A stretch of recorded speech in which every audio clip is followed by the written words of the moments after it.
Olha que coisa, o Toffoli determinou busca e apreensão na 13ª Vara de Curitiba, querendo achar coisa contra o Sérgio Moro.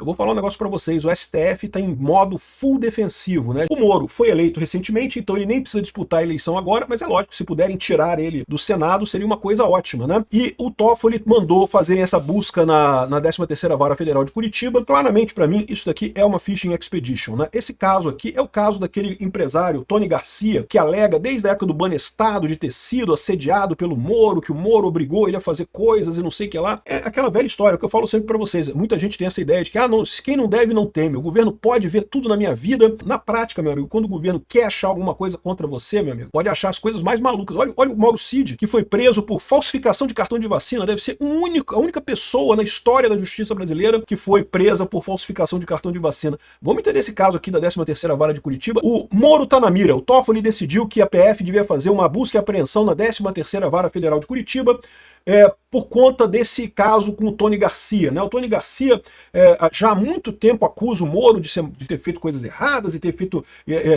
cooptado ele como um informante, não sei o que lá. Na época do Banestado, que você lembra, foi uma investigação que o Moro participou lá no estado do Paraná, antes da Lava Jato, né? E, enfim, esse caso chegou no STF, evidentemente, porque o pessoal quer se vingar do Moro, né? O Lula já deixou muito claro, aliás, tem gravação do Lula falando isso, né? Que só vai ficar satisfeito quando o Lula pagar pelo que ele fez, né? Quando o Moro pagar pelo que ele fez, né? E eu tenho a expectativa muito grande que quem vai pagar pelo que fez é o próprio Lula. Algum dia ele vai, eu tenho certeza disso, né? Então tá aqui, ó, a Operação Mira, acordo de colaboração feito com Tony Garcia em ação anterior à Lava Jato, no caso, no Banestado, né? A PF realizou na manhã dessa quarta-feira, dia 3, uma operação de busca e apreensão na 13ª Vara de Curitiba, responsável pelos processos da extinta Lava Jato. A medida foi autorizada pelo Toffoli, que permitiu a apreensão de documentos.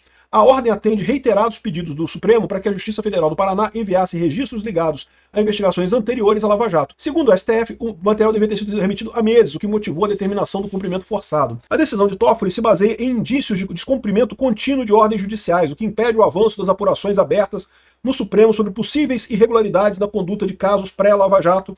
O caso específico é o caso do Banestado, né? Como eu falei para vocês, eu acho que o Moro não deve estar preocupado com isso. Por quê? Porque já teve juiz esquerdista na 13ª Vara que tinha acesso a todas as informações da 13ª Vara. Se tivesse qualquer documento ali, qualquer coisa realmente comprometedora contra o Moro, meu amigo, já tinha vazado há muito tempo, já estava na imprensa, já estava todo mundo falando. Então eu não acredito que isso daqui vá comprometer o Moro, né? Aliás, inclusive, o absurdo foi o seguinte, olha só, a PGR, que é a titular da ação penal, não viu razões para se realizar a busca e apreensão na 13ª Vara de Curitiba.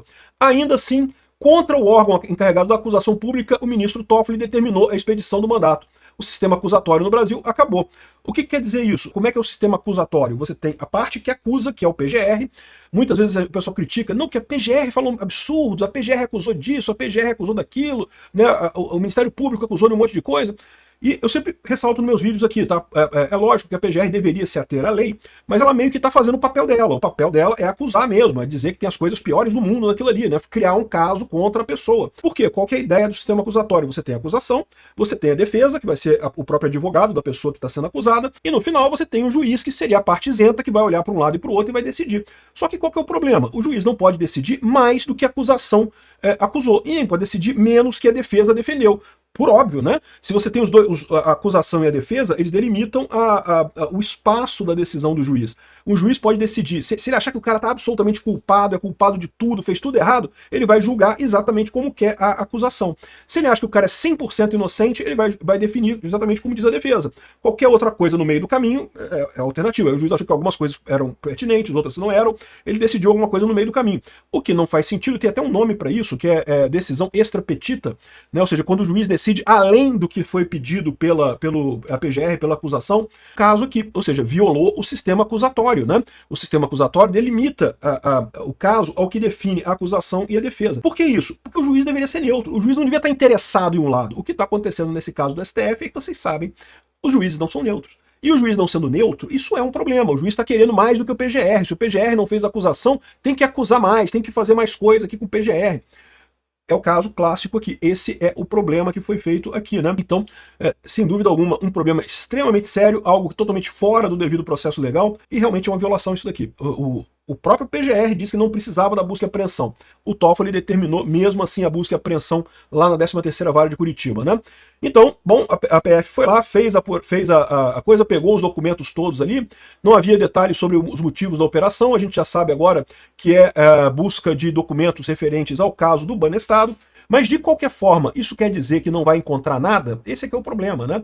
Quando o pessoal revira muita coisa e quer ser criativo, e decide ser criativo, sempre pode se encontrar alguma coisa. Isso é um risco. A minha visão dessa história aqui é que eles estão querendo tirar o mandato do Moro, né? Estão querendo fazer a vingança deles contra o Moro. Não só o Lula, como o próprio Toffoli. Lembra que o Toffoli também acabou sendo nomeado na Lava Jato, é o amigo do meu pai. Aliás, foi justamente quando chegou no STF que a coisa toda desandou, porque o pessoal começou a entrar em modo de autoproteção das corrupções dele lá, né? Muito triste essa situação aqui. Eu fico me perguntando se não seria melhor o Brasil usar um esquema como existe na Ucrânia, por exemplo. A Ucrânia, que é um país que luta para se livrar da corrupção também, como ex-república soviética, havia muita corrupção na época soviética, hoje em dia tem muito menos. E o que eles têm lá? Eles têm órgãos independentes que não respondem a ninguém, nem ao judiciário, sabia?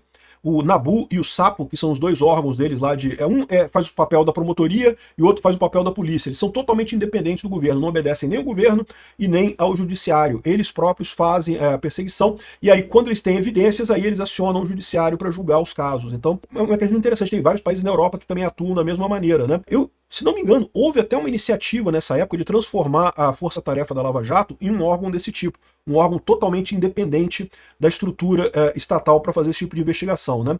Infelizmente, aqui no Brasil, os corruptos ganharam. Obrigado por assistir nosso vídeo até o final. Deixe o seu like, se inscreva aqui no canal, né?